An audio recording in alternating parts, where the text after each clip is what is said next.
If you're American and coming to Australia, I'm going to go ahead and say that you should be 100% way more worried about being king hit by a dude named Dane in a bintang singlet than any fucking spiders that exist here. What does this say in English? Good sir, if you are a resident of the United States of America and coming to visit the sunny land of Australia, allow me to inform you that you should be rather more concerned about being sucker punched by a gentleman named Dane, who is likely to be seen wearing a wife beater with a beer company logo on it, than by any of the dangerous spiders that exist on this lovely continent. Okay, so, what does it say in American? You're more likely to get sucker punched and or cold cocked by an asshole than you are to be bitten by a spider. Thank you. Well, rattle my spoons that don't make a lick of sense. What in tarnation does this hootenanny say? If you mosey on by Australia, you best be fixin' to get to some fisticuffs more'n checkin' for spiders. This is a Rosetta Stone for a single language. Superbat thoughts! Bruce, knowing that Clark's listening to him and purposefully trying to rile him up while they're in a meeting because no one else can hear. Bruce doing yoga and stretches to make sure he doesn't pull anything. But when it's revealed he's that flexible, Kent ends up in the Family Guy death pose. Clark knowing how tight the muscles in Bruce's legs and shoulders get. So whenever possible, he'll sneakily slip a hand onto the point of tension and squeeze just on that side of too hard. Or vibrate his hand to try and relax the muscle. Cut to Bruce fighting for his life under the mask, not to melt into his chair at the sudden relief Clark's hands bring. Diana is usually the first call for babysitting the boys when Bruce is out. But the last time he let her babysit, she taught them all to use lassos and all hell broke loose. So this time he asks Kent. The only issue when he returns this time is that the boys refuse to let him leave and are determined that no, he's staying.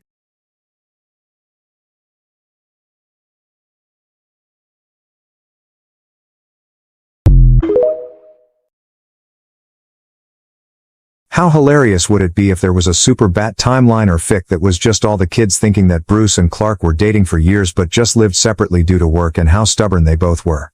'Cause it's not like Bruce could move in with Clark in his tiny apartment. But they also know Clark is a man with values and knows he wouldn't just want to be a trophy husband, so they full-on believe for the sake of everything they were already married in private and full-on treat them like a couple, and the beautiful idiots they are just play along 'cause they think the kids are joking. They are not. But Bruce, I already told Steph I was going to go on patrol tonight. Bruce sighs, pinching his brows together. Tim, you broke your wrist, I can't let you go out.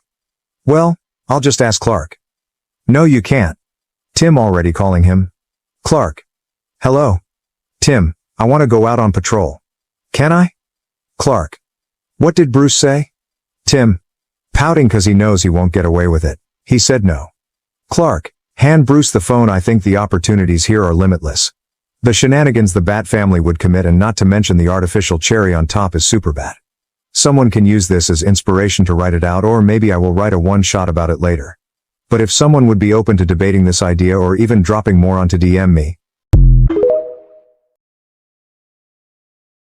After mistakenly transferring to a high school for monsters, you try to tell them that you're just a regular human.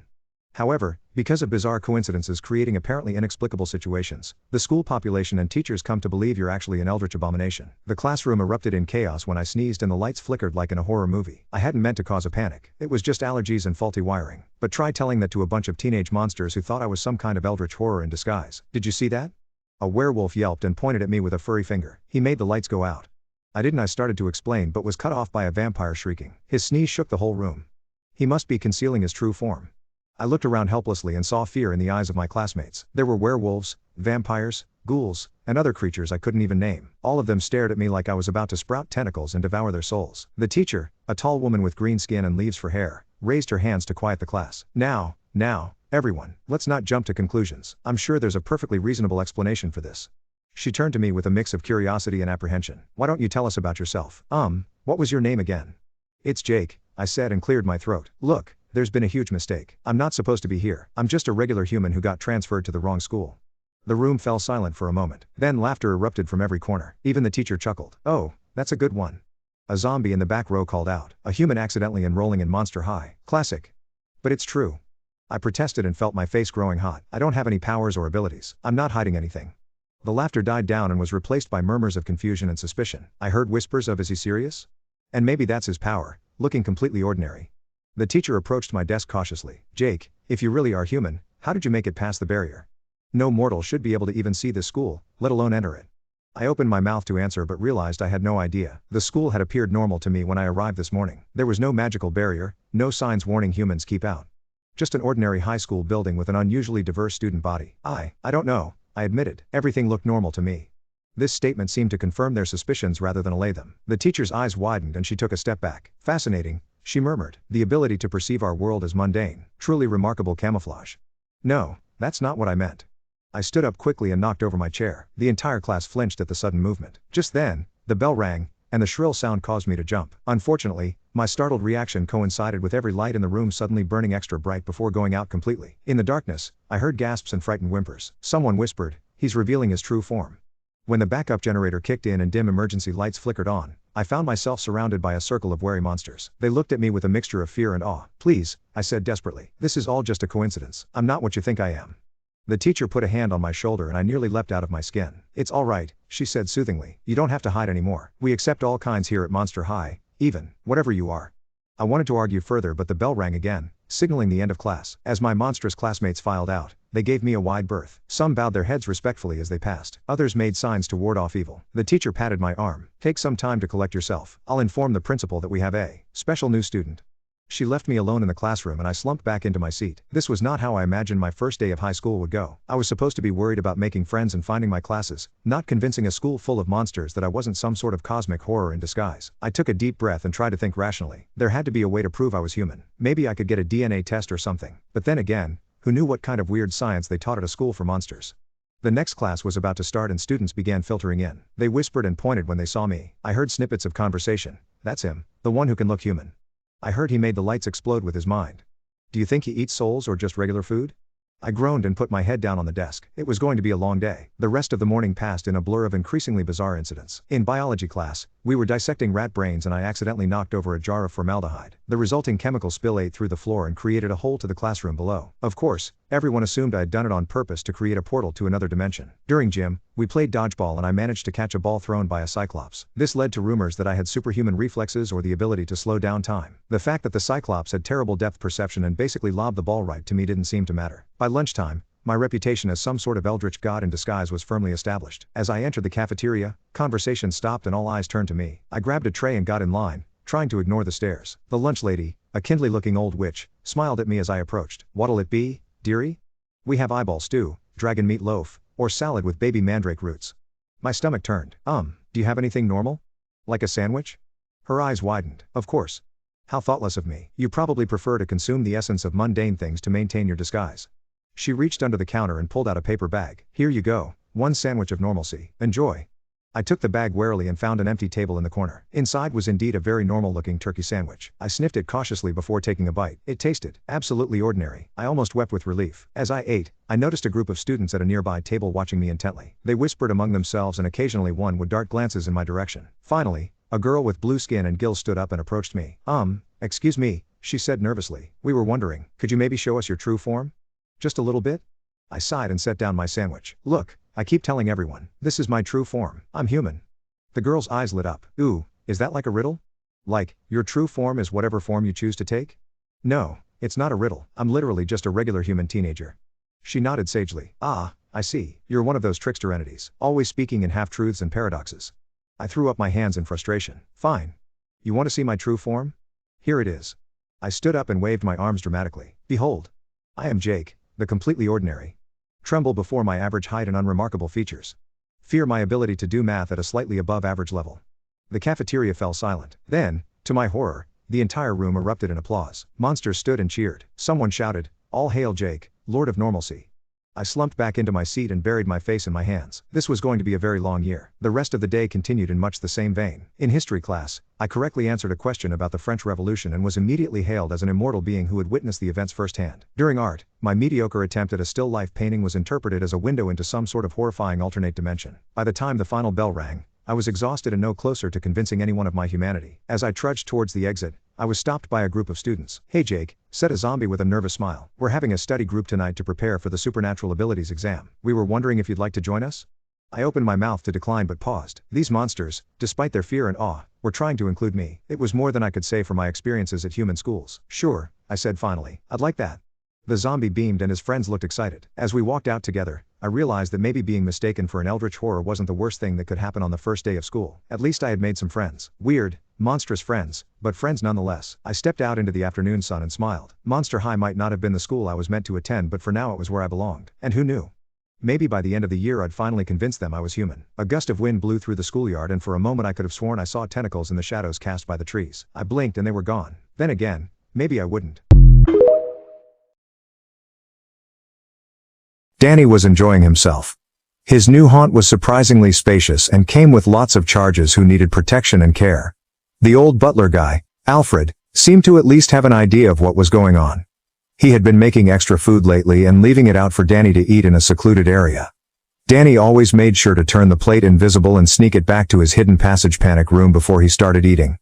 In return, Danny made sure to do lots of chores around the manor. Intangibility and wind manipulation made dusting super easy if you knew how to use it right. Danny also took his job as a guardian spirit seriously. He overheard the bats fighting about not wanting to be coddled on patrol and decided it was best to let them handle themselves outside of the manor.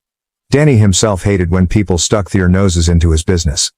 Jazz had screwed him over countless times with her good intentions. But the manor was different. This was his new haunt after his old one kicked him out.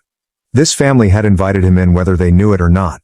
Also, since the Fentons and GIW don't exist in this world, they'd have a hell of a time kicking him out. It's best not to let it come to that. So Danny had to make these people love him the way Amity Park never did. The Waynes, however, are rather dense. You would think them being the world's greatest detectives would mean something, but they kept silently blaming each other for things happening around the manor until they couldn't. A book being put away when they were done with it or their messes being cleaned up when they came back into a room could be easily explained by how many people lived there.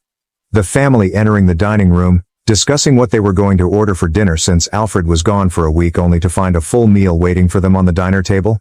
They couldn't brush that off. None of them could cook.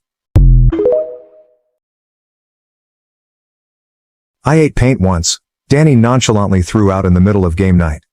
The entire table stopped. Heads whipped towards Danny. Yeah, me too. Cardamom yellow was my favorite. Ugly as hell, but the chemicals just tasted right. Tim replied, using the distraction to nab some of Bruce's money. Monopoly money, that is. Everyone's head snapped towards Tim, only Cass and Danny, who was part of the scheme, caught him cheating. Really? I think mine was those spray can blue Cosmos paint. But that might have been more my thing for space than the actual taste. Why were you eating paint? Dick asked, looking like he wanted to lunge over the table and shake Danny until he puked out paint. Bruce looked like he was about to have a heart attack. Yeah, what the fuck, Tim? Jason snickered. In my defense, Danny grinned. I was left unsupervised. Also, Steph, you owe me $24 in rent. Ugh, I'm almost out of money. Can't you loan me some, Alfred?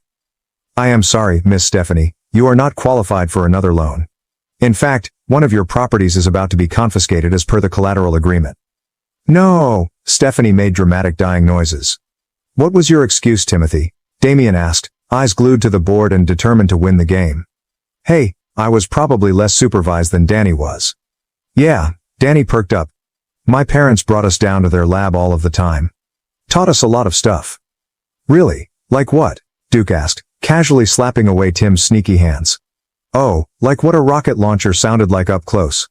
And how to build a laser gun. Oh, and what human organs look like when they're fresh. Danny chirped, collecting his money from a stunned Stephanie's hands. He looked up. Oh, don't worry. I at least learned what not to do when it comes to lab safety. And we wore hazmat suits to protect ourselves from the radiation. Danny smiled in a ditzy fashion as the table fell silent in a horrified manner. Cass tapped his arm amusedly, but allowed his bullshit to stand. After all, it's not like he lied. Radiation? Duck's voice raised a couple of octaves. Oh yeah, Danny's going to laugh about that pitch for a long while. Organs? Jason's hands closed around the plastic house he was holding rather forcefully. Do you even know what basic lab safety practices are, Danny? Damien demanded, finally looking up with brows furrowed. He rolled the dice and grabbed a mystery card. He gets $100 from Alfred. How old were you? Duke asked. Like, 8, when they first brought me in. 8. Bruce rumbled, slipping into a more Batman-like persona. When Danny sent him a confused look, Bruce straightened back into his Bruce persona. Wow, they must have trusted you a lot. Sure. What were their names again? Stephanie asked sweetly, Cass nodding at him. Jack and Maddie Fenton. Not that they'll find them here, considering his parents are dead and in another universe. Cool, cool, cool. Stephanie blinked, beaming as her hands formed lethal fists underneath the table. Danny blinked and tilted his head in an unassuming way, pretending like he had no idea what Stephanie was thinking of. He sneakily handed over $600 to Cass in order to complete his monopoly on his side of the board. Danny stood up and spread his hands out, one hand clutching his newfound victory. Well, lady and gents, you've all been floundering against the inevitable tide of capitalism. I am here, as a reminder that you can never win against the hopelessness that will be your financial ruin. I, Danny Fenton, have obtained a quarter of the board and therefore have won against even your best efforts. He cackled, holding up his fan of properties triumphantly. He shot a mischievous grin at Cass, who held up a solemn thumbs up in support for his monetary takeover. Danny, are you planning on a career in villainy? Bruce asked, after a brief and total wave of shocked silence. Damien looked like he was having a conniption at having been bested, unknowingly. Yeah, Danny was disarming like that. Yeah, that was concerning. Tim piped up, nabbing a 10 from a shell-shocked Damien. Hey, the Riddler gives surprisingly good monologues. And he's really loud, so it's hard not to pick up on things. Duke, your turn. Danny sat back down, pouting. The villainy comment was a little too close to his fears. Damn it. Duke, who had rolled, landed smack middle of Danny's territory. He handed over a sheaf of bills to a grinning Danny. Wait a minute. You have cheated? Damien bolted upwards from his seat, finally done running through the purchases he remembered Danny making. You acquired that property not within the game's rules. Okay, first of all, the rule book is a suggestion, like lab safety rules. Danny saw the others open their mouths to protest, but he quickly shut it down. Second, there's totally no rules about selling and buying places from a private owner, so suck on it. And thirdly, Cass sold it to me, so you all can take it up with her. Diabolical, Damien muttered indignantly. Damn it. Dick sighed, falling back into the chair and balancing on its two legs. He couldn't say anything, considering his current of bankruptcy. Danny, I'll buy a property from you. Jason said, eyeing one of Danny's other properties near his own cluster. What do you have that would interest me? Danny asked, falling back into his Vlad-like imitation. You, don't do that. Steph reached over to jab him in the arm. Yeah, Jason, what do you have? Duke said, the lovely subtle instigator that he is. Red Hood's signature? The others blue screen, gaping at the actual audacity Jason had to offer up something that would take him no effort. Danny, prepared with a poker face that came with lying straight to Jazz's ever-perceptive eyes about whether he nabbed the last of her ice cream or not, was prepared. Red Hood? The condom guy working out of the, Upper East Side? Danny asked, pretending to hesitate. He knows where Jason operated. That doesn't mean he couldn't simply pretend otherwise. For science, of course. The table howled with laughter, Jason's indignant spluttering unable to say anything against Danny's wide-eyed look of innocence. Cass leaned against the table, chuckles falling out of her mouth and eyes crinkled in mirth. Dick had fallen out of his chair, helplessly wheezing on the floor. Duke is hiding his face in his hands, mirroring Bruce's pose as they both shake from silent laughter. Damien is smirking, wicked and sharp as he smugly stared at Jason. Stephanie and Tim are leaning against each other, repeating the condom guy, in alternating and increasingly louder voices. Alfred had a smile on his face and a tight grip on the bills in front of him that betrayed his amusement. He's a crime lord, Jason exclaimed, indignant. Okay, well, I mean, why would I want a crime lord's signature? I don't want to be on his radar, or echolocation or whatever. He's a bat, right? That's what you guys call that group, yeah? How do you know the rogues better than the vigilantes?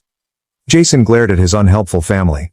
Those assholes better prepare for a load of rubber bullets the next time they're on patrol near Crime Alley.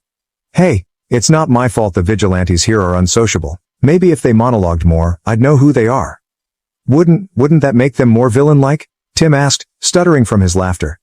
I don't know, Danny replied, enjoying the family's unabashed joy. I mean, they're pretty legit and they help people already, so I guess they don't need to be sociable. But still, I swear I haven't heard anything about Batman other than that he grunts and is mean towards criminals. Is mean towards criminals? Duke mouthed at a recovering Dick who was in the process of heaving himself back up. It sent him careening back down to the floor with restrained giggles. Cass tapped Danny, reminding him to eat some food. Tea. Of course not. They're efficient at their jobs and have no need to be seen as welcoming to criminals. Damien puffed up. Yeah, but they've got to feel safe, right? Danny shrugged as he plucked a cookie from the cookie platter. The one with the sword, what was it? Robin. Damien supplied, eyes narrowed and trained on him. Yeah, the baby bird. The kids think his swords are cool so they trust him. But like, the others? The flippy blue one? Not so much. Wait, Dick said from the floor. They don't trust Nightwing? Nah, they trust him to protect them, but he has a history of bringing the kids to the police, you know? What's wrong with that? Danny shrugged. Ace Yab. But also because everybody knows that half the guys in the GCPD and CPS are child traffickers. Wait, what? Jason and Tim straightened. Bruce piped in, the emotional whiplash of amusement to concern visibly making itself known on the man's baffled face. I thought Batman and Commissioner Gordon took care of that? Sure, the obvious ones. Danny hesitated. Well, he's pretty sure they think he's a meta, so there's a meta trafficking ring that they're a part of. That's kind of what I was running from. Danny looked up pleadingly. Cass placed a hand on his arm in comfort, not knowing that he was fibbing about running from them. Danny was on the streets helping his own alley metas to run from them. Danny is as feral as she was, and that meant he could hide just as much as she could read off of him.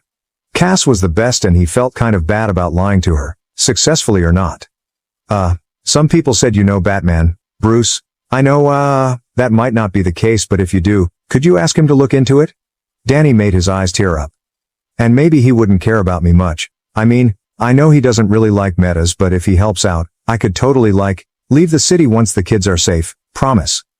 Ooh, Danny put a little too much sincerity into that. He could practically hear the hearts breaking in the game room as everyone glared at Bruce. You won't have to leave. Promise. And Danny's voice was a little too desperate, too hopeful, because Bruce's eyes tugged down in sadness. Promise. He rumbled, all Bruce Wayne and all Batman. Danny's core warmed. Danny also saw the rest of the family's faces darken in pure agreement and partial wrath. Yeah, we'll kick Batman's ass if he even thought about kicking you out, Stephanie proclaimed. He's far more proficient in combat than you are, Brown. Damian immediately leapt to Batman's defense and that was that. Well, later, as Danny was sleeping, and Phantom was hovering in the cave, invisible and intangible, he got confirmation that his alley meta kids were going to be safe, soon. After all, the entire Bat-clan was suiting up and baying for blood, with Oracle's all-encompassing presence behind them, fingers reaching for their enemies' weak points. The daycare. Danny moves to Gotham after Lady Gotham themselves asks for his help. Gotham's natural ecto has been deteriorating, and considering ecto was what held everything in existence together safely, this was a major problem for Lady Gotham. If Gotham got too bad, it would spread to the rest of the world, and could cause it to cease to exist entirely. So Danny came. As the Ghost King, he had the power to filter in great amounts of the corrupt ecto just by being in the city. But part of his obsession was protection and helping. Gotham already had a lot of help, Batfam. So he decided to focus on helping not with the problem at the top, villains, but with the problems at the bottom. The problems at the bottom that would be the root cause in breeding more problems. After all, many didn't start evil, but need and desperation pushed them towards that path. So Danny moved to the worst part of Gotham, the Bowery. What did he do there? Why open a daycare, of course. Many parents could not get a good or stable job simply because they needed to look after their kids and could not afford to pay the daycare fee. Danny wasn't worried about money. After all, the coffers that he inherited as king would take forever to even make a dent in it, and that's only if he was living a very lavish lifestyle every day for several human generations. With this in mind, his daycare fee was pretty much nothing. He would take care of the children of a very wide age group, while the adults could focus on getting a decent job or even returning to school for a higher education for better opportunities. How does he care for so many children? He duplicates himself, of course. At least in the very beginning. After a while he begins expanding his daycare, offering classes and tutoring to the children as well as free food at all times. Who's helping him? His ex-Rouges and other ghosts who volunteered. Lunch Lady absolutely adores having so many people and kids to make food for, and Box Lunch can socialize and play with the other kids while she works.